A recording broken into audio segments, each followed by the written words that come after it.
the hardest thing about prepping. So you've got your bug out bag, a brand new water filter and a pantry that has started to look pretty respectable. You just feel like you're on your way to being prepared. But what if I told you the single hardest thing about all of this has nothing to do with your gear? It is a mental mistake that a huge number of preppers make, and it can make every dollar you've spent totally worthless. If you stick with me, understanding this one thing will put you way ahead of the curve when it actually counts. Now, for years the message has been that prepping is all about collecting things. The sharpest knife, the biggest food supply, the fanciest tactical gear, and look, while those things have a role, they're not the heart of being prepared. The real challenge is the thing that quietly trips up even the most well-stocked prepper. It is a massive blind spot. It's the failure to close the gap between having a plan and actually living that plan. It is the canyon between theory and reality, between owning the gear and being able to use it when you're cold, stressed and scared. Now today we're not just going to talk about this mental gap, we're going to break down the 5 critical signs that show you might be stuck in it. More importantly, we're going to give you some real, actionable steps to fix it, to turn your preps from a dusty collection of stuff into a living, breathing system that will actually have your back when you need it most.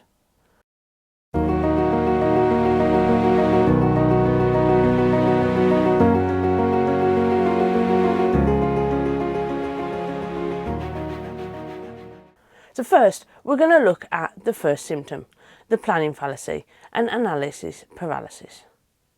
The first and most common sign of this mental gap is something I call the planning fallacy. Now this is where you get stuck researching forever and ever and ever, becoming a world-class expert on survival theory, but you're a total rookie in actual readiness.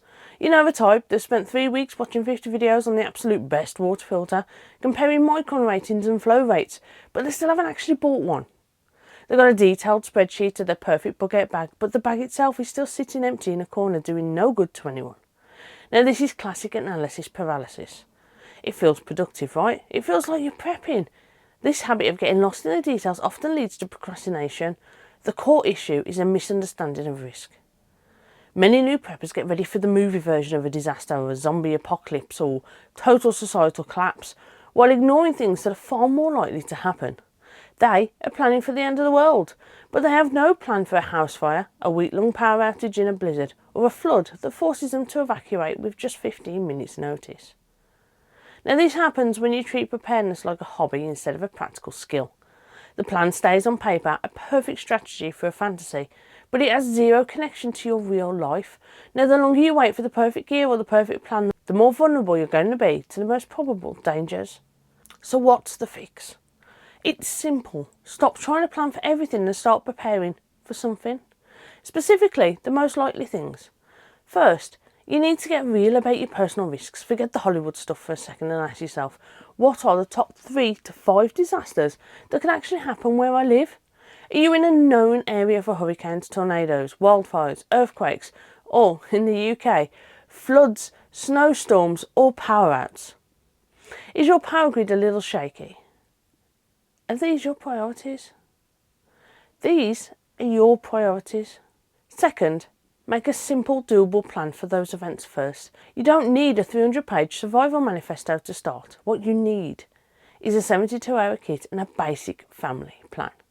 Now what this means is enough food, water and essentials to get your family through 3 days without any outside help. Now that's it. Once you have that covered, then you can expand to 2 weeks, then a month and so on. The key is to take small, real steps. Buy the water, pack the canned food, put the first aid kit by the door. Action, not just endless analysis, is what builds real readiness. Secondly, we're going to move on to the second symptom, the gear collector's trap. Right, now this leads us right into the second symptom, your gear collector's trap. This is maybe the easiest trap to fall into in modern prepping. We see it everywhere. The obsession with stuff over skills. People will drop thousands of dollars on the most expensive gear thinking that just owning makes them capable. They've got an instruction booklet right, so they're sorted. They've got top of the line GPS but can't read a simple map and compass. They own a fancy trauma kit but have never taken a basic first aid or stopped the bleed class. This is a huge failure to connect theory with reality. The gear gives you a powerful but totally false sense of security in the comfort of your living room. That expensive fire starter seems foolproof, but have you ever tried to use it in the pouring rain with numb fingers, your heart pounding out of your chest in a real crisis? Now, stress changes everything. Your fine motor skills go out the window, your brain gets foggy, and that piece of gear you never practiced becomes a useless, frustrating piece of junk. The hard truth is that skills are way more valuable than gear. Skills are lightweight. They can't be lost or broken. They never expire and nobody can take them from you. Gear is there to support your skills. It's not a substitute for them. A true expert with a cheap, simple knife will always do better than a rookie with a £500 blade. The solution here is to change your mindset from buying to doing. Make a new rule for yourself. For every piece of gear you buy, schedule at least 1 hour, just one, to actually practice with it. More if you've got time, but at least one. You just got a new water filter? Take it to a local park or creek and filter a few gallons. See how long it actually takes. Figure out how to clean it.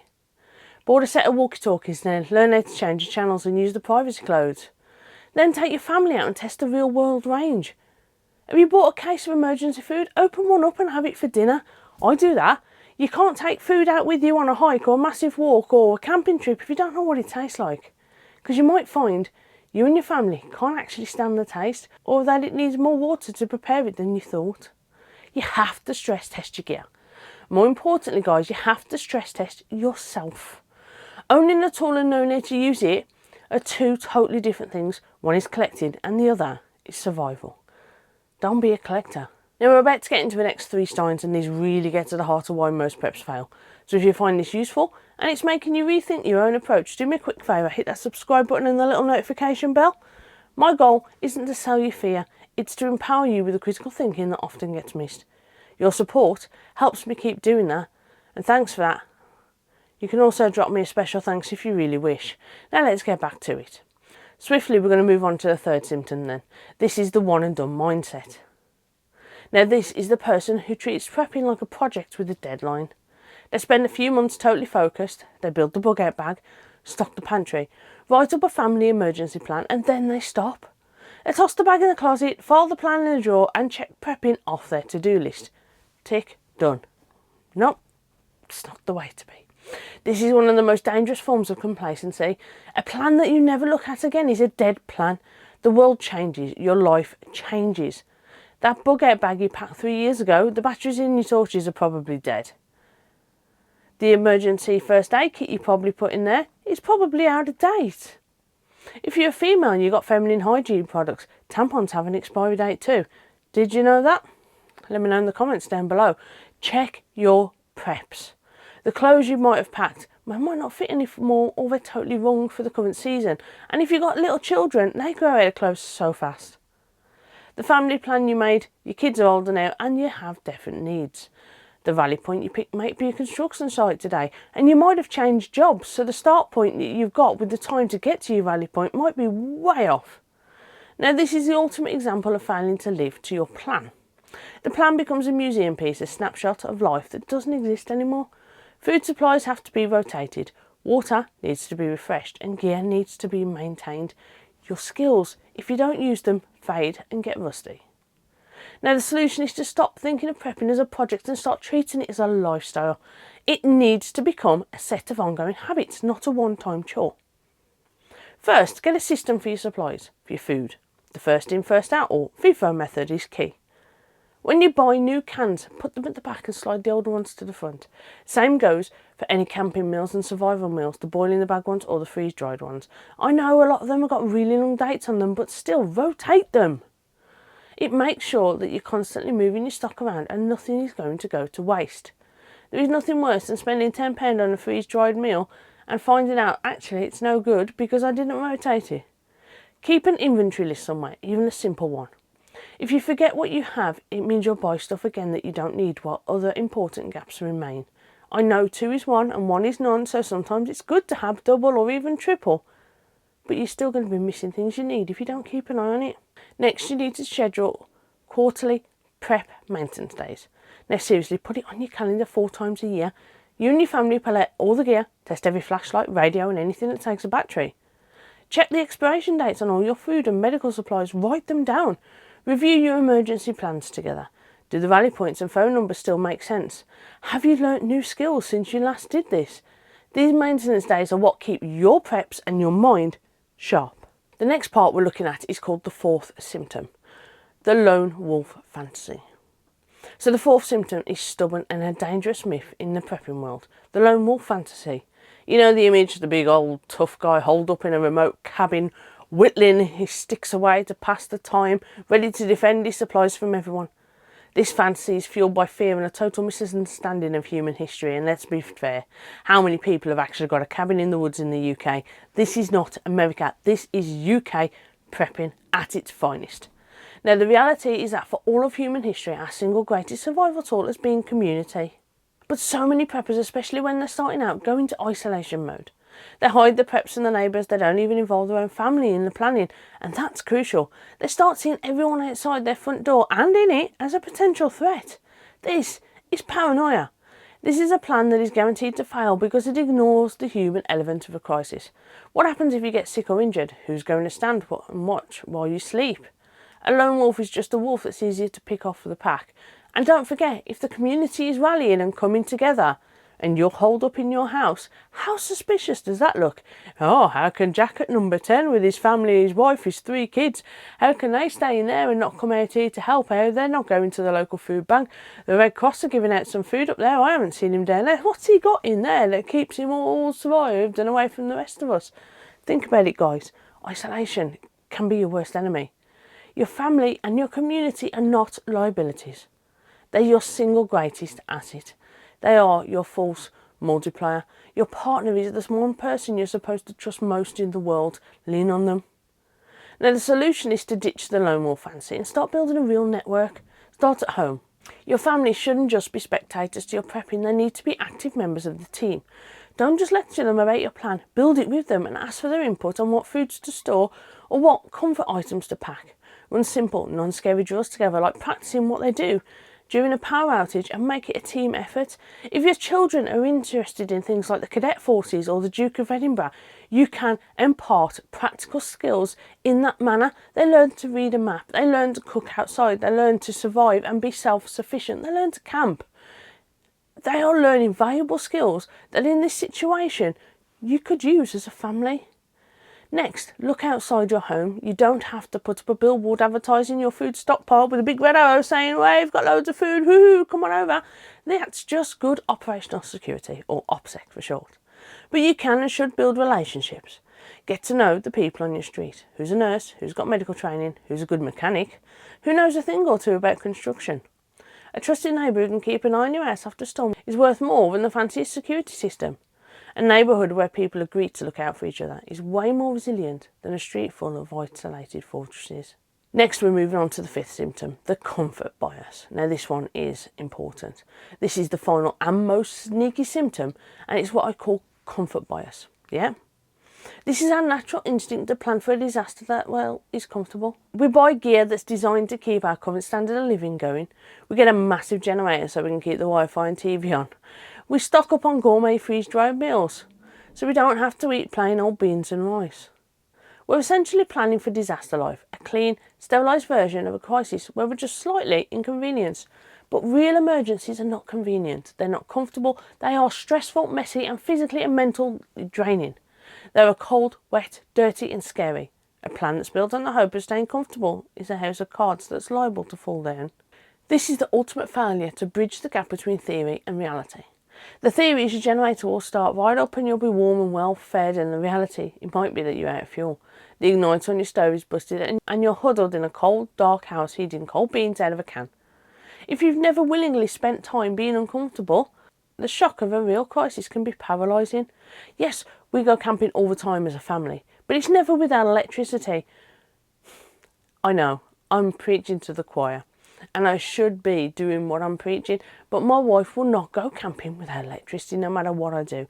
Yes, that's a downfall on my point, but we are getting there and it will happen. Sometimes the electricity is literally just one of those giant anchor power banks. I'm working on it. You need to work on it too. Now the solution is to deliberately and regularly practice being uncomfortable. This is how you build real mental toughness. It's probably the most important skill that you can develop. So try this for size. Schedule a power out weekend. Go to your breaker box, kill the main power for 48 hours. Live completely off your preps. No electricity, no hot water from the tap, no internet. Cook on your camp stove, use your flashlights for light, see what systems break, see what you forgot to plan for, but most importantly, pay attention to how you feel. Are you getting anxious, irritable? Huh? This experience is going to teach you more than 100 videos ever could. Go camping, but don't just go when it's 75 and sunny. Go when it's cold and rainy. It's awesome waking up and there's ice on your tent and it's chilly outside and you light a fire. Make yourself a nice, strong black coffee. Sit down and warm yourself up. It's brilliant. Now practice putting up your shelter and making a fire when conditions are miserable. This intentional exposure to hardship is like a vaccine against the panic that shuts most people down in a crisis. It builds resilience. You're part of your own prep kit and you need to be tested just like any other piece of gear. So in conclusion then guys, let's tie this all together. The planning fallacy, the gear collector's trap, the one and done mindset, the lone wolf fantasist and the comfort bias. These aren't 5 different mistakes, they're all just symptoms of one single core failure, the failure to close the gap between having a plan and actually living it. The hardest part of prepping isn't about the money you spend or the gear you buy. It's the consistent, disciplined and often uncomfortable work it takes to turn a theory into a reality. It's the practice, it's the maintenance, it's building community. It's deliberately putting yourself through a little bit of hardship so you're ready for a lot of it. But here's the good news. Now you know, you've seen the traps that catch so many people, which means you have the map to get around them. You can start today. Just pick one thing. Go test a piece of gear. Have a real conversation with your family about the plan. Schedule a weekend without power or even a day just to get started. Just take one small step, one real step to close the gap between theory and reality. Because prepping is a journey, not a destination. It is a constant process of learning and adapting. You can even go and hire a cabin with electricity off the grid and spend the weekend there. That is a brilliant way to test your skills. You're never really done, and that's a good thing. Every small step you take makes you stronger and more capable than you were the day before. Now this is what I think is the hardest part of this journey, but prepping, it's a very personal thing, and I really want to hear from you. What has been your biggest challenge or the toughest lesson you've learned so far? Share your experiences in the comments below. Your story might be the one thing that somebody else needs to read to get over their own hurdle. And if this video helped you out, please hit the like button, the subscribe button and turn on the notification bell so you don't miss what's coming up next. Stay informed, stay ready and stay safe. And guys, enjoy the next video on your screen right here, right now.